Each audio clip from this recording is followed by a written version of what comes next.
variabel dasar, ya, ada analisa dasar yang harus kita pahami dalam analisa fundamental.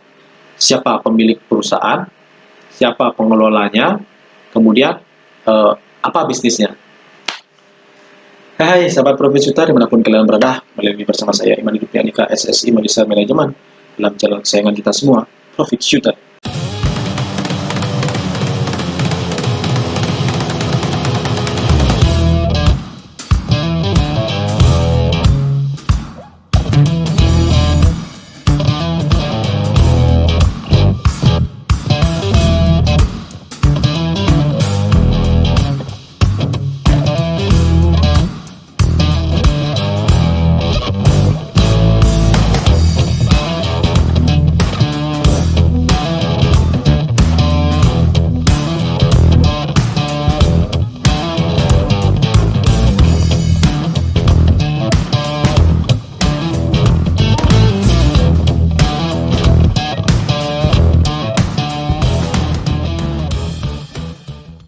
Jadi channel ini merupakan channel yang fokus membahas seputar edukasi dalam dunia berinvestasian. Nanti kita akan banyak sekali belajar tentang analisa teknikal, kemudian ada analisa fundamental, kemudian ada mindset-mindset yang harus kita pegang, yang harus kita pahami sebelum kita terjun dalam dunia investasi, dan tentunya teknik-teknik rahasia yang seperti itu yang akan membantu kita untuk mendapatkan cuan ataupun profit dalam investasi. Jadi jangan lupa like, komen, dan subscribe apabila kalian mendapatkan manfaat dan juga insight dari video-video saya. Dan jangan lupa share sebanyak-banyaknya video ini kepada teman, kerabat, ataupun saudara yang kiranya membutuhkan video edukasi tentang investasi. Ya, stay tune terus.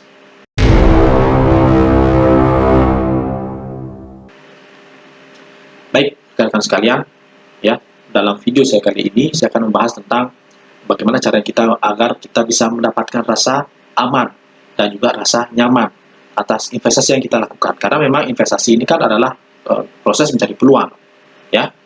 Nah, dalam video saya sebelumnya saya sudah membahas tentang analisa teknikal dan fundamental yang akan menunjang proses dalam rangka mencari rasa aman dan juga rasa nyaman.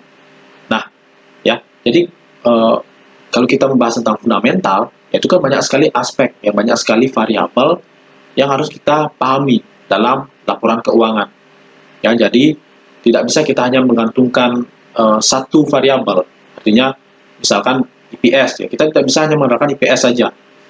Nah, jadi banyak variabelnya, tapi ada variabel dasar, ya, ada analisa dasar yang harus kita pahami dalam analisa fundamental.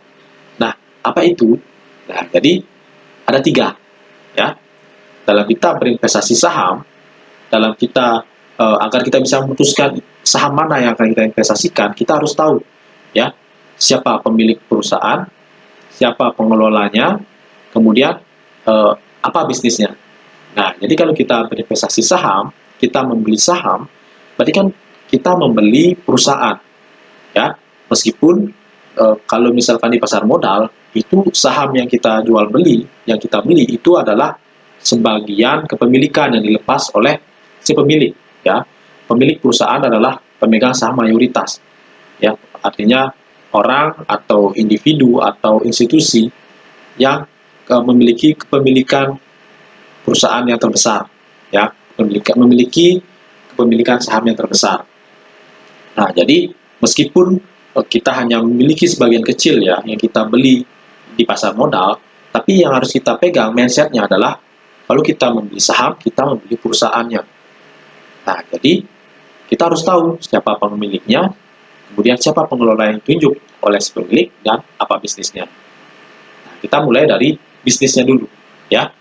Ibarat kalau kita memilih pasangan hidup, kita memilih istri atau memilih suami, ya, kita harus lihat nih spek dari pasangan hidup kita, dari calon pasangan hidup kita, ya. Apakah dia tampan misalkan, atau dia cantik, kemudian bagaimana sifatnya, dan juga kemudian mungkin dia dari keluarga mana misalkan, ya, apakah keluarga baik-baik atau tidak. Nah, misalkan sudah sesuai nih dengan kriteria bahwa oh, dia orangnya mapan, kemudian tampan juga atau cantik, dan juga sifatnya juga baik. Nah, berarti kan bisnis atau orang calon pasangan hidup kita ini kan memiliki prospek ke depannya. Ya, artinya kita pasti akan aman, ya, dalam menjalani hubungan. Nah, sama dengan di bisnis, ya. Jadi kalau misalkan kita sudah tahu bisnis ini memiliki prospek, bisnis ini akan dalam jangka panjang itu akan selalu mendapatkan profit, tapi bisnis ini layak ya kita investasikan. Nah, kemudian sudah kita tahu bisnisnya, kita lihat siapa pemiliknya, ya. Apakah pemiliknya ini merupakan orang yang capable, apakah orang yang mentalnya kuat, ya. Artinya dia selalu berupaya dalam apabila perusahaannya itu dalam masa krisis, apakah dia adalah orang yang selalu berupaya. Nah, ataukah memang kalau misalnya tidak seseorang, apakah merupakan institusi ya yang memang capable, yang memiliki nama besar, yang memiliki pengalaman yang sudah kuat atau hebat. Nah, ya, apakah dia merupakan pemiliknya ini adalah perusahaan yang good corporate governance, ya, artinya dia merupakan perusahaan yang memiliki tata kelola yang baik, tata kelola perusahaan yang baik, yang transparan, ya, yang tidak ada ditutupi. Nah, kemudian sudah kita lihat pemiliknya siapa, ya, kemudian kita lihat siapa pengelola yang tunjuk, ya. Jadi memang kalau misalkan pemilik dan pengelola ini kan beda, ya. Tidak semua pengelola bisnis adalah pemilik, tapi ada pemilik yang langsung jadi pengelola. Nah, sekarang kita lihat nih pengelolanya siapa yang tunjuk, ya, bagaimana backgroundnya, dan juga bagaimana pengalamannya orang yang tunjuk ini untuk mengisi posisi jabatan yang akan berhubungan dengan bisnisnya nanti, ya. Jangan sampai nanti misalkan kita lihat nih, misalkan perusahaan A bergerak di bidang kelapa sawit atau batu bara, tapi ternyata pengelola yang tunjuk sebagai CEO adalah orang yang latar belakangnya adalah asuransi, yang memiliki pengalaman bertahun-tahun di asuransi dan tidak memiliki pengalaman di bisnis batu bara atau pernah bekerja di perusahaan batu bara. Nah, ini kan jadi tanda tanya besar.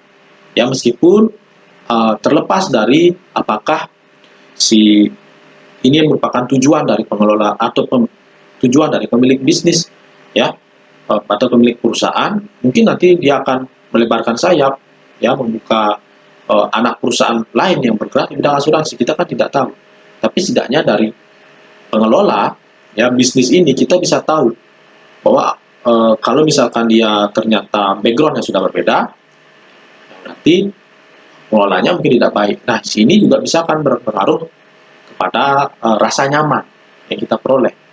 Karena memang setelah kita tahu bisnisnya, ya, apakah bisnisnya ini memiliki prospek, kemudian pemiliknya siapa, kita kan dapat rasa aman. Nah, rasa nyaman ini kita peroleh setelah si pemilik menunjuk siapa pengelolanya. Nah, jika pengelolanya sudah tidak tidak sesuai ya seperti background yang tadi sudah saya sebutkan, ya kita mungkin tidak mendapatkan rasa nyaman. Ya, meskipun bisnis ini merupakan bisnis yang memiliki prospek jangka panjang. Nah, kemudian sekarang kita lanjut ke contoh ya, perusahaan apa yang kira-kira kita tahu bisnisnya, kita tahu pemiliknya dan pengelolanya.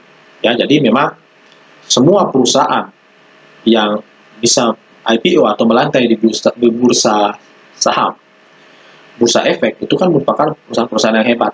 Ya, tidak semua perusahaan, apalagi startup itu mampu melantai di bursa saham. Nah, jadi memang perusahaan yang IPO ini memang beda dari perusahaan lainnya. Tapi tidak semua ya perusahaan itu lantas bisa kita investasikan satu-satu. Tentu ada analisa. Nah, saya ambilkan contoh misalkan perusahaan Astra, ya, Astra TPK dengan kode emiten ASI. Nah, ini kan Astra ini kan merupakan perusahaan yang multinasional yang sudah kita tahu track record-nya. Ya, kemudian kita lihat nih bisnisnya seperti apa. Kalau kita misalkan ingin tahu bisnisnya, kemudian siapa pemilik dan pengelolanya, ya itu bisa kita dapatkan biasanya dari website perusahaan.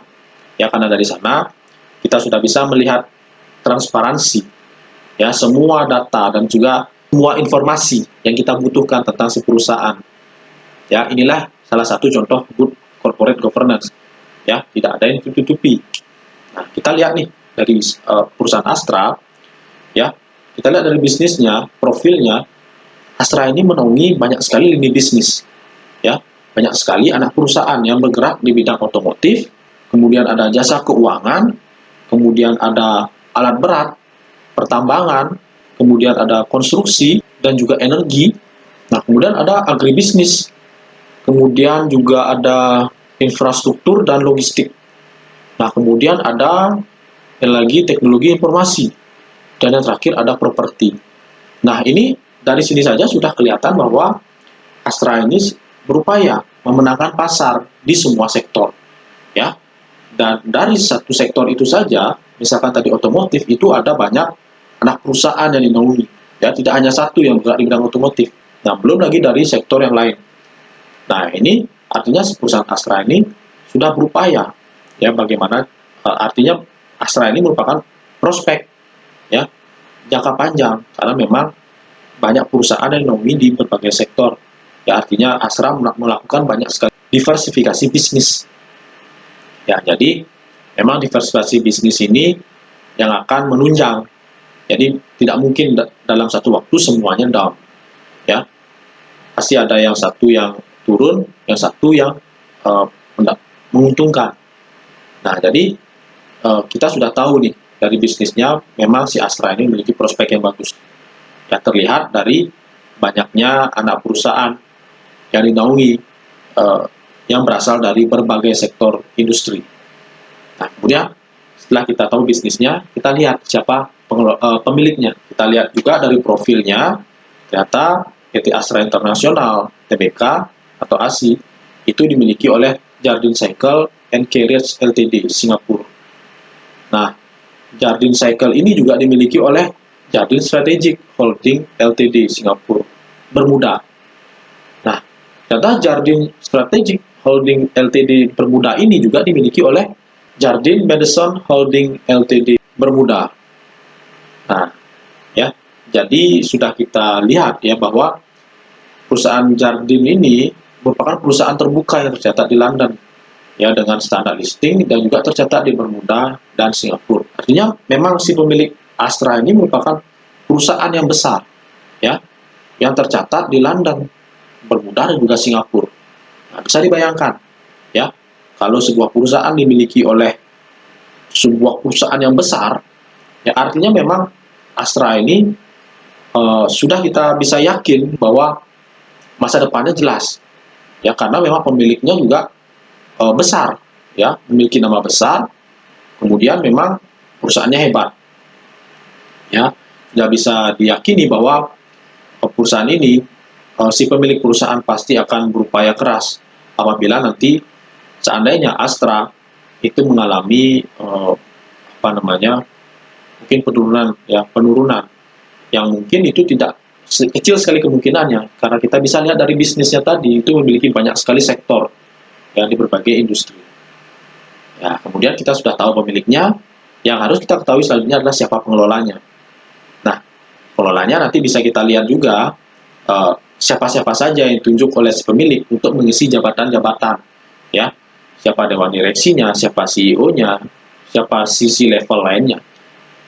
Nah, kemudian kita lihat background-nya kan, dari setiap orang itu yang tunjuk di setiap posisi, bagaimana background dia lulusan mana, kemudian berapa pengalamannya, berapa tahun pengalamannya yang bekerja, mungkin dia pernah bekerja di industri yang sama selama berapa tahun. Nah, ini kita bisa lihat.